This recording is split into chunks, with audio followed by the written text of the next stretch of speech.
남자의 아랫도리 문제는 거론하지 말라. 박정희 어록 중에 하나입니다. 박정희의 대장부적 기질을 드러낸다고 말하는 이도 있습니다. 하지만 그의 약점이 무엇인지를 가늠할 수 있는 대목이기도 합니다. 이제부터 우리는 박정희의 여자 관계를 짚어보려 합니다. 남의 사생활을 들춰보려는 뜻이 아닙니다. 여성 문제에 대한 모든 행각과 태도는 권력의 작용 속에서 나왔습니다. 권력을 휘둘러 여성을 유린한 것입니다. 그의 딸 박근혜가 안철수의 룸사롱 문제를 시비 걸지 않았다면 굳이 거론할 마음도 없었습니다.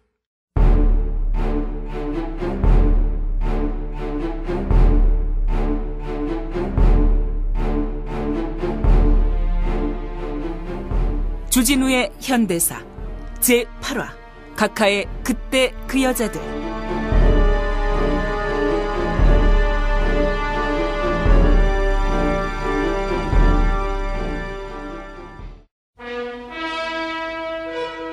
이 시국에 가슴이 답답하십니까? 홍해 바다가 갈라지듯 여러분의 답답한 가슴을 시원하게 열어제껴줄 낙곰수 전투복 시즌2 집업 후드티가 출시되었습니다. 지퍼로 옷을 열고 잠글 수 있는 놀라운 기능, 양팔이 동시에 들어가는 인체공학적 디자인, 김총수의 머리도 들어가는 대범한 사이즈 구성. 각각점 딴지점컴에 들어오시면 구입하실 수 있습니다.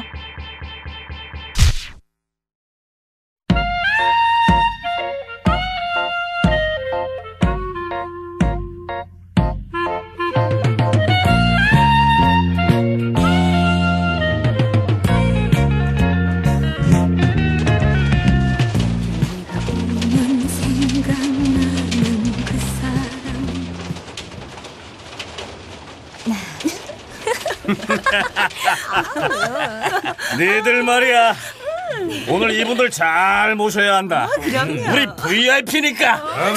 아, 오빠, 우리 못 믿어? 오늘 밤 새도로 뿅 가게 해줄게. 아, 그래 1차 쭉 가보자. 그렇지. 아니, 근데 얘 이거 몇 살이야? 나이를 묻고 그래. 우리 VIP는 이 젊고 파릇파릇한 아이를 좋아하셔서 말이야. 에이, 왜 이러세요? 막 숨을 넘긴 뉴페이스 영계죠, 영계. 그럼요. 영계. 역시 김마담 센스 좋아.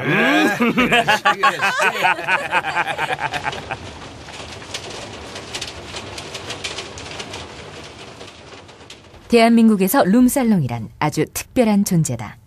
남자들이 룸살롱에서 여자 접대부와 술을 마시고 때로는 속칭 2차라는 성매매가 이루어진다는 건 모두가 다 아는 비밀이다. 그러나 룸살롱에서는 때때로 중요한 결정이 내려지기도 하고 부정과 비리의 끈끈한 유착관계가 맺어지는 곳이기도 하다.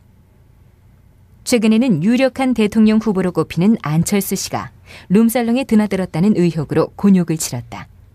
이에 대해서 박근혜 후보는 이렇게 말했다. 간 적이 없다고 했는데 같이 갔다고 하는 사람들이 이야기하니까 그렇게 된 거 아닙니까? 안 원장 본인이 확실히 밝히면 간단하게 해결될 문제입니다. 뜨셨네.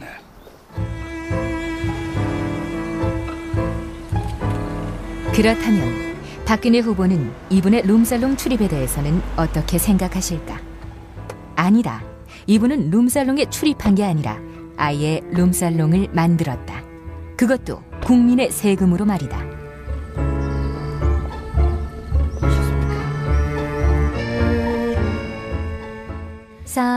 사랑해 당신을 정말로 사랑해 당신이 내 곁을 떠나간 뒤에. 차지철, 이 버러지 같은 놈. 아니 왜 이래? 왜 이래 김부장? 정훈!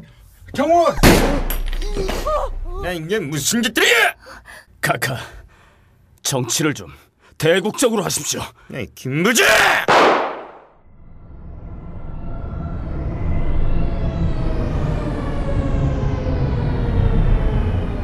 지난 10월 26일 19시 50분경 서울특별시 종로구 궁정동 소재 중앙정보부 식당에서 빚어진 역사적인 비극에 발단한 김재규가 은연중 계획하에 자행된 범행이었음이 수사 결과 드러났다. 결국 박정희가 생을 마감한 곳은 서울 궁정동의 안가, 그러니까 국립 룸살롱이었다.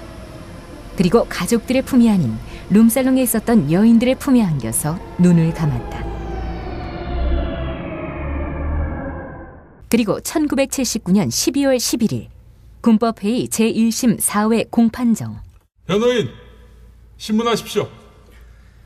자, 이 피고인 박선호는 차지철 경호실장이 여자 문제를 더욱 힘들게 하고 피고인 자신이 어린애들을 갖고 있는 아버지로서 그런 일을 하고 있다는 데 대해 인간적으로 괴로워서 김 정보부장에게 여러 차례 도저히 이 일을 계속할 수 없습니다고 하소연하면서 그만두게 해달라고 했으나 김 부장이 궁정동 일은 자네가 없으면 어떻게 하느냐고 하면서 사의를 만료시켰다고 하는 게 사실입니까?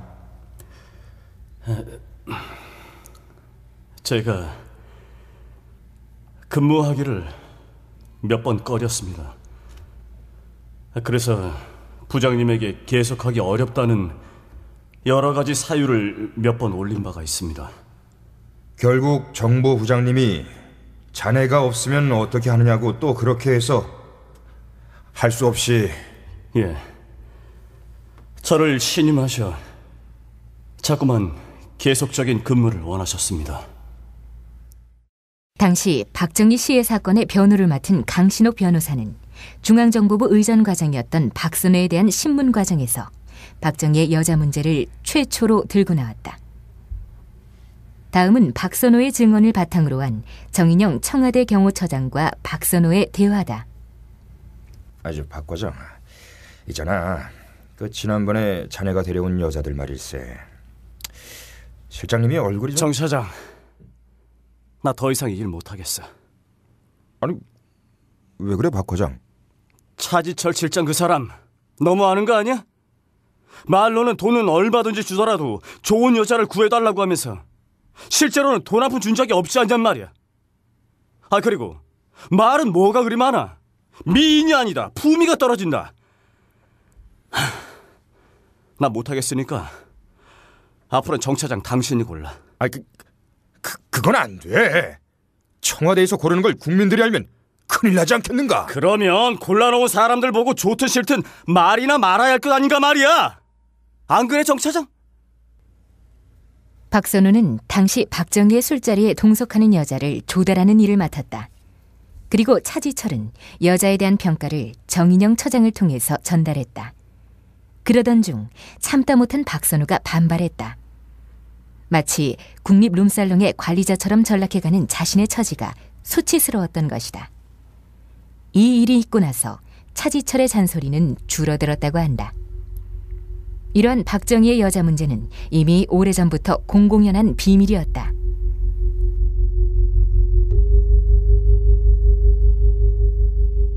(70년대) 초 어느 날 영부인 유경수 여사와 기자와의 대화다. 아니, 영부인님, 얼굴에 멍이 든 걸 본 사람이 있다던데 어떻게 된 겁니까? 그게... 저 혹시 부부싸움 하신 겁니까? 그러니까...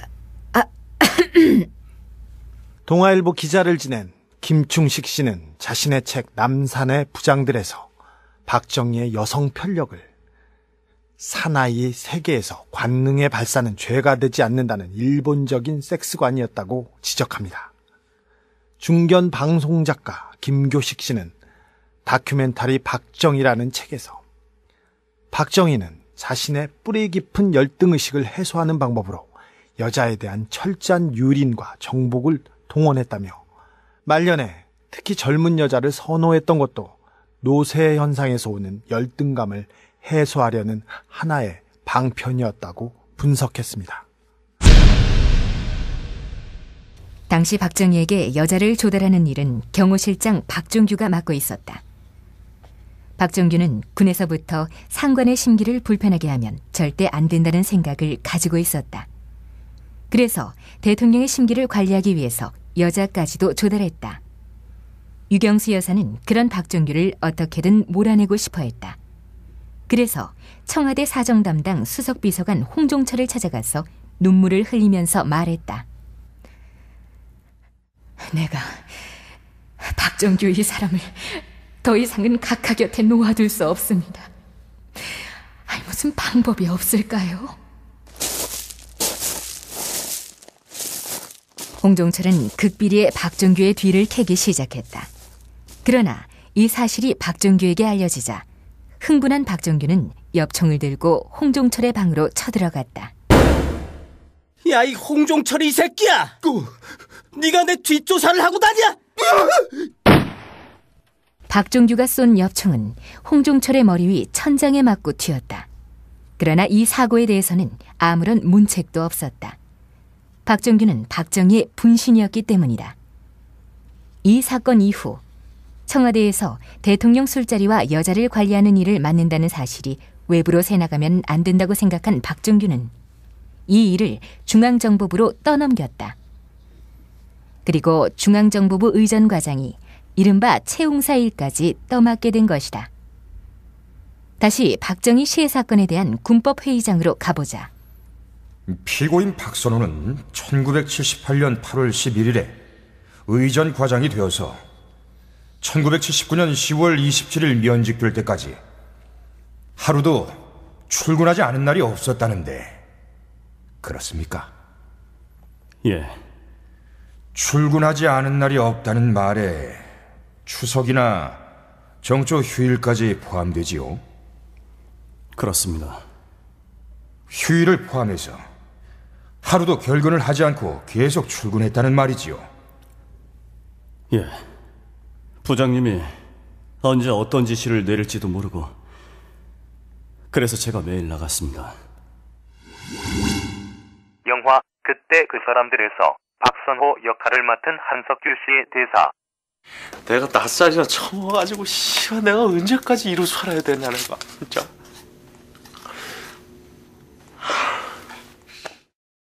각하에게 여자를 제공하는 데에도 엄격한 규칙이 있었습니다.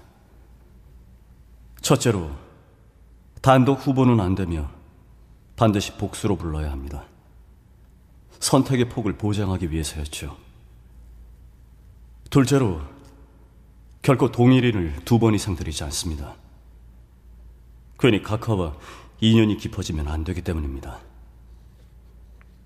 보통 각하의 양옆에 앉히는 여자 2명 중에 1명은 이름이 널리 알려진 스타였고 다른 하나는 연예계 지망 신출내기로 선택됐습니다. 각하는 술이 취하면은 둘 중 마음에 드는 쪽으로 몸이 기울었죠. 그 다음 일은 저는 모르겠습니다. 경호실장하고 안가 담당자만 알겠죠. 그러나 이 과정에서 술자리에 있었던 스타 여배우 한 명이 소동을 일으키기도 했다. 아니, 왜 안 된다는 거예요? 제가 가고 싶다는데? 안 된다니까요. 각하는 같은 분을 2번 부르지 않습니다. 이보세요. 각하가 저를 얼마나 예뻐했는데요. 혹시 제가 각하의 후처가 되는 게 마음에 안 드나 보죠? 뭐요?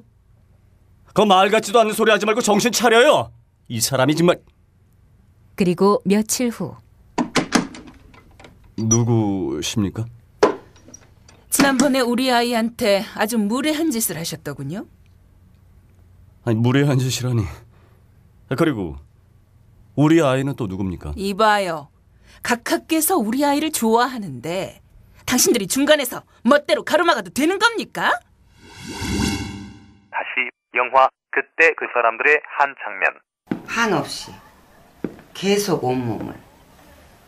그래 제가 눈을 뜨고 배시 웃으니까 그제서야 멋쩍은 듯 옷을 주섬주섬 챙기는데 지가 그냥 자빠져 있을 수 있겠어요? 어르신 옷 먼저 입으시라고 저는 벗은 채로 수발을 들었대요. 벗은 채로. 그러다가 결국 어르신이 제일 한 번 다시 품어주시고 그 어른 참 대단하세요. 예? 그 연세에. 그리고는 쟤를 꼭 품으신 채로 그러셨대요. 꼭 다시 놀러 오라고. 우리 얘 이렇게 따돌리는 거 큰 실수하시는 거예요. 실수 같은 소리 하고 자빠졌네, 씨. 아유, 이 또라이, 이게 애미라는 게 어떻게? 어머. 씨. 아유, 세상이 이렇게 망가지나, 진짜. 호철을 노리고 술자리에 계속 참석하겠다는 여배우의 요구를 거절하자 여배우의 어머니까지 박선호 과장을 찾아왔던 것이다.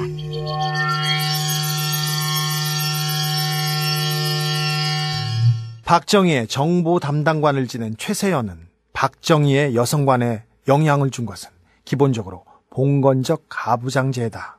일본 무협소설의 무사도였다고 분석했습니다. 일본 무사들은 거침없이 여자를 정복하고도 아무런 죄의식을 느끼지 않았습니다. 박정희도 그래서 여러 여자들과 복잡한 관계를 가지면서도 죄의식이나 양심의 가책 따위는 느끼지 않았을 것이라고 지적했습니다. 그래서 강준만 전북대 신방과 교수는 그의 책 한국 현대사 산책에서 박정희의 엽색 행각은 여자 쪽의 자유로운 선택의 여지가 있는 그런 게임이 아니었다. 박정희 정권 치하의 폭압성을 조금이라도 이해했다면 이는 매매춘보다는 강간에 가까운 것이었다고 지적했습니다.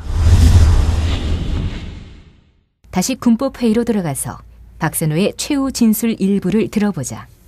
어제 여기에서 검찰관께 그 안가는 사람 죽이는 집이냐 하는 질문 같지 않은 질문도 받았습니다만 그 집은 사람 죽이는 집이 아닙니다.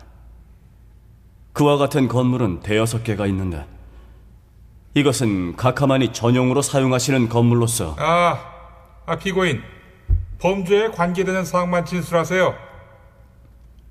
예.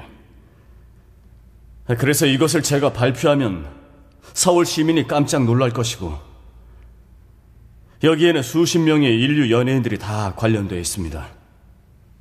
명단을 밝히면 시끄럽고 그와 같은 진행 과정을 알게 되면 세상이 깜짝 놀랄 일들이 많이 있습니다.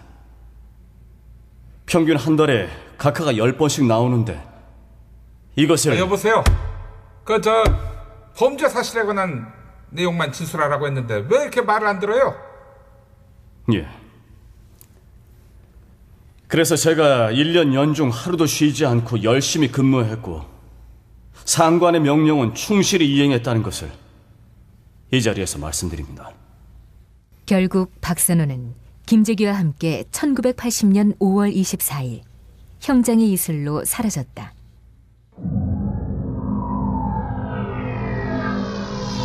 안철수 교수의 측근인 금태섭 변호사는 저는 9월 4일 월요일 아침 7시 57분 새누리당 박근혜 후보 대선 기획단 정준길 공보위원회 전화를 받았습니다. 7분간 통화를 하면서 안철수 원장이 목동에 거주하는 음대 출신의 30대 여성과 최근까지 사귀고 있었다. 정 씨는 구체적인 근거는 말하지 않은 채 우리가 그걸 조사해서 다 알고 있다. 그걸 터뜨릴 것이기 때문에 대선에 나오면 죽는다. 라고 말하면서 안철수 원장에게 그 사실을 전하고 불출마하라고 여러 차례에 걸쳐 협박을 했습니다.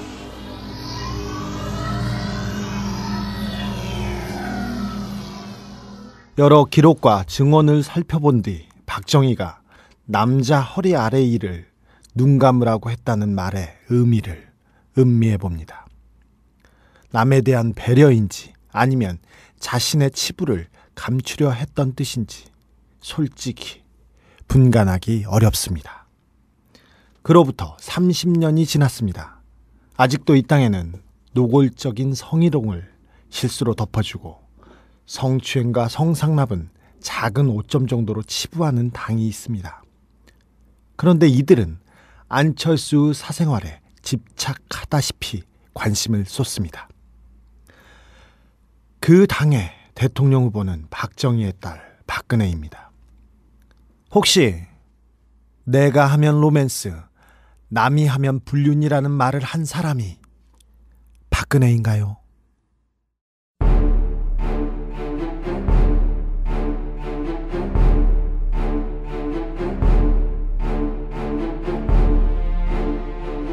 주진우의 현대사. 지금까지 나레이션 주진우, 해설과 출연해 소리공작 집단 보이스비 앰비셔스, 역사고증의 한원구 성공회대학교 교양학부 교수, 법률자문의 조강희, 이재정 변호사, 극본 황덕창, 연출 김용민, 제작 딴지라디오였습니다. 주진우의 현대사는 매주 금요일에 만나실 수 있습니다.